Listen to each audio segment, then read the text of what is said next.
Olá, olá! Sejam bem-vindas, bem-vindos ao canal Matemática para Engenheiros. Sou o professor Nasson Alcântara e esta é mais uma pequena aula para o nosso assunto, a nossa playlist sobre cálculo vetorial. Vamos falar aqui sobre sistemas de coordenadas. Já falei, eu tinha citado que falaria sobre sistemas de coordenadas, então esta é uma aula para apresentar os sistemas de coordenadas mais conhecidos. Nós utilizamos até agora o sistema de coordenadas retangulares, de uma forma natural e espontânea, mas existem alguns outros também bastante úteis, dependendo da situação. Então vamos lá. Primeiro vamos definir algumas coisas. Sistemas de coordenadas são utilizados para representar a localização de pontos no espaço. Tem aqui um ponto. Existem N maneiras de representá-lo, N sistemas de coordenadas. Vamos apresentar os três mais conhecidos, né? O mesmo ponto representado de maneiras diferentes. Os mais utilizados são aqueles que são chamados de sistemas ortogonais, onde as suas componentes, ou seus versores, são perpendiculares entre si, um em relação ao outro, né? E os sistemas coordenais mais utilizados são o cartesiano, que nós utilizamos até agora, ou retangular, o sistema de coordenadas cilíndricas e o sistema de coordenadas esféricas. Esses são os três mais utilizados. Então vamos lá, o primeiro deles é o sistema de coordenadas cartesianas. O ponto PXY é definido pela interseção de três planos. Não é? O plano Z é igual a uma constante, o plano X igual a uma constante e o plano Y igual a uma constante. Ou XYZ, X é uma constante, está aqui, Y é uma constante, esse plano aqui, e Z é uma constante, esse plano aqui. No ponto onde eles se interceptam, né, eu tenho então o ponto XYZ. Né? Tem os versores AX, AY e AZ perpendiculares ou ortogonais entre si. Então este é o sistema de coordenadas cartesianas, que é o que todo mundo utiliza, até mesmo sem saber o nome dele, não é? De uma forma espontânea, natural. É através desse sistema que nós enxergamos o mundo, né? Comprimento, largura, altura, por exemplo, isso é um sistema de coordenadas cartesianas. Um vetor em um sistema de coordenadas cartesianas é expresso assim, ó, vetor A. AX mais AY mais AZ. Já usamos essa expressão N vezes, né? Então, vetor A com a flechinha, ou vetor A apenas aqui em negrito, o A maiúsculo em negrito, as componentes AX, o versor AX dessa forma, a componente AY, o versor AY desta forma, né, o negrito em minúsculo, e o vetor AZ, componente AZ, e o versor AZ, um A minúsculo na direção Z aqui. Ok. Como é que eu expresso um diferencial de caminho, né, um DL, no sistema de coordenadas cartesianas? Então, DL é um vetor, né, tem como componente dx mais dy mais dz. Então, esse vetorzinho DL é muito importante, por exemplo, para calcular o integral de linha. Né? Tem no sistema de coordenadas cartesianas, então, tem essa expressão, dx mais dy mais dz. Aqui está genericamente o nosso DL, não é?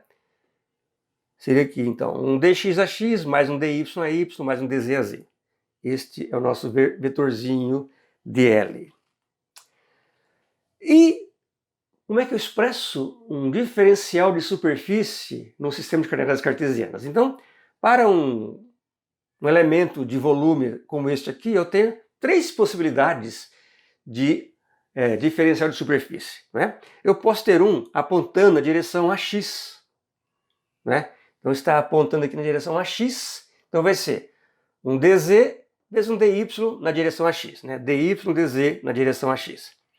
E o diferencial para a superfície na direção AY, que é este aqui. Ó. Então é um dx vezes um dz.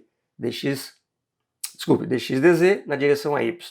E finalmente o diferencial na direção Z, que é este aqui, ó, na direção Z. Então vai ser o dy vezes o dx. Opa, aqui em cima, dx dy na direção AZ. E o diferencial de volume. Então este volume aqui, que é uma grandeza escalar, não é? Então só tem uma expressão para ele, é dx dy dz. Né? dx dy dz. Este é o diferencial de volume em um sistema de coordenadas retangulares. Esse é o mais fácil de memorizar, né? Porque nós estamos acostumados a trabalhar com essas dimensões todas, então é muito fácil memorizar por exemplo, o dV. Os ds aí é um pouco mais complexo, mas ainda é fácil. E o dl também é fácil. Agora, deixa-me falar do sistema de coordenadas cilíndricas. Então, vamos lá. Um ponto P, o mesmo ponto P lá anterior, pode ser representado em um sistema de coordenadas cilíndricas pelas coordenadas R, φ e Z. R, φ e Z. Então, R é um cilindro de raio R, centrado aqui no eixo Z, né? Então o eixo do cilindro é o eixo Z, então isso aqui me define a coordenada R. Φ é um plano que contém o eixo Z, está perpendicular aqui ao plano XY, ele contém o eixo Z e define um ângulo φ aqui entre a direção X aqui, o eixo X, e o plano que eu estou definindo aqui. Então, isso aqui é φ, né? Esse ângulo aqui entre esse plano que contém o eixo Z e o eixo X. E finalmente, Z. Bom, Z é o plano Z igual a uma constante. Então esse plano aqui, ó, define a coordenada Z do sistema de coordenadas esféricas, cilíndricas, ok? Muito bem. Fácil guardar, não é? Agora vamos aí às definições. O vetor A tem expressão AR mais a φ mais a Z, sem problema. Agora vamos para o DL. Então o DL vai ser dr AR mais R dφ a φ mais dz a z, certo? R dφ é esse ladinho curvo aqui, o R vezes a variação do dφ, né? Então esse é o R dφ que aparece aqui.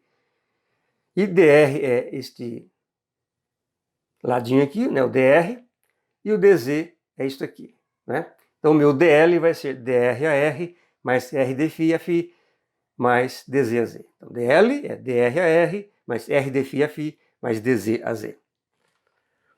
ds, bom, também eu posso ter 3 ds aqui nesta figurinha, né? O primeiro é um que aponta na direção AR.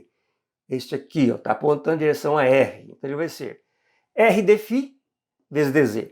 R dφ vezes dz na direção AR. Esse vetorzinho aqui.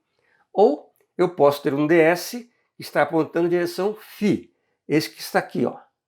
Então vai ser o dr vezes o dz, né? dr dz, a φ, então, é esse ds aqui. E o ds na direção z, é o que aponta aqui para cima, ó. Então vai ser r dφ, que é esse ladinho aqui, vezes o dr. Então, r dφ vezes dr, r dφ vezes dr na direção az. E finalmente o diferencial de volume, só tem uma expressão, né? É um escalar, então vai ser r dφ vezes dr vezes dz. Então, são os ds e dv no sistema de coordenadas cilíndricas. É um pouquinho mais difícil de guardar por causa desse R que multiplica aqui tem, aqui não tem, aqui tem, né?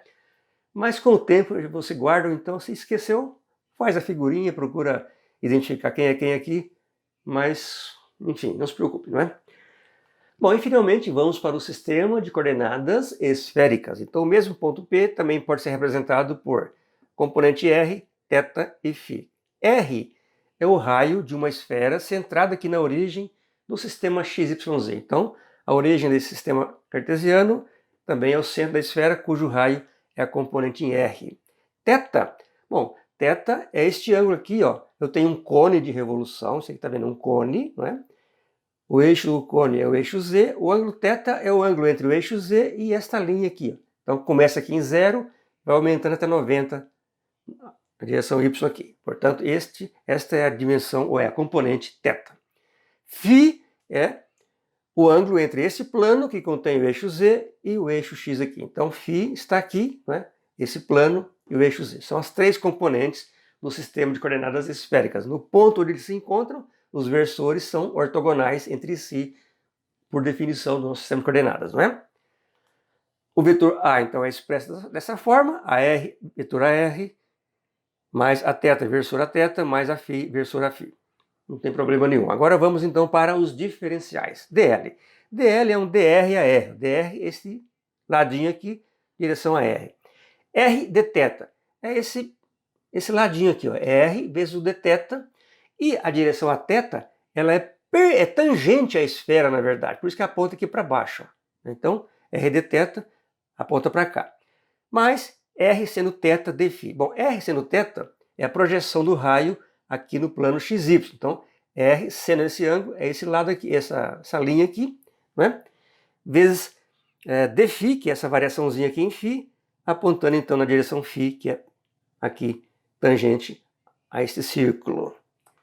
Os ds serão r ao quadrado seno θ dθ dφ AR, né? É o ds na direção AR.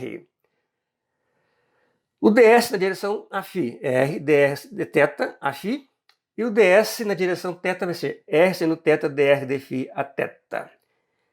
Difícil guardar essa expressão aqui para não causar nenhuma confusão, e eu aconselho você, não se preocupe em guardar. Se precisar, vai lá e procura seus apontamentos para saber ds, r, ds φ e ds θ. Com o tempo você acaba decorando, memorizando e tendo mais segurança, mas não se preocupe com isso, não entre em desespero agora, tá bom?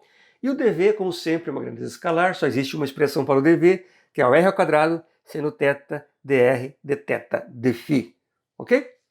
Ok, então aí, ó, acabamos essa pequena aula sobre sistemas de coordenadas, né? Foi um pouco rápida a minha fala, talvez a aula foi um pouquinho mais longa, mas assista a ela outras vezes se precisar, para ir sedimentando, guardando esses conhecimentos sobre sistemas de coordenadas. Eu digo a você, a maior dificuldade dos estudantes de engenharia é trabalhar com um sistema de coordenadas que não seja o cartesiano, né? Tem dificuldade com o cilíndrico e tem dificuldade com o esférico, mas não tem nada de complicado, basta lembrar que para definir um sistema de coordenadas ele precisa ser, os versores têm que ser ortogonais entre si e sempre será a interseção entre três superfícies planas, né? Três superfícies planas, ok? Guardando isso, você consegue ir aos poucos recuperando aí o conhecimento, a informação, e vai ter mais facilidade em usar esses sistemas, ok? Falando aqui em off, percebi que cometi um engano. Na verdade, um sistema de coordenadas é definido pela interseção de três superfícies, não necessariamente planas. No caso do sistema de coordenadas cartesianas ou retangulares, sim, as três superfícies são planas. Nos outros dois casos, não. Só uma superfície em cada caso é que será um plano, ok? Esta é a correção que eu precisava fazer. Então, chegamos ao final dessa aula. Obrigado, se inscreva no canal, dê o like, divulgue-o e um grande abraço para você. Até a próxima aula.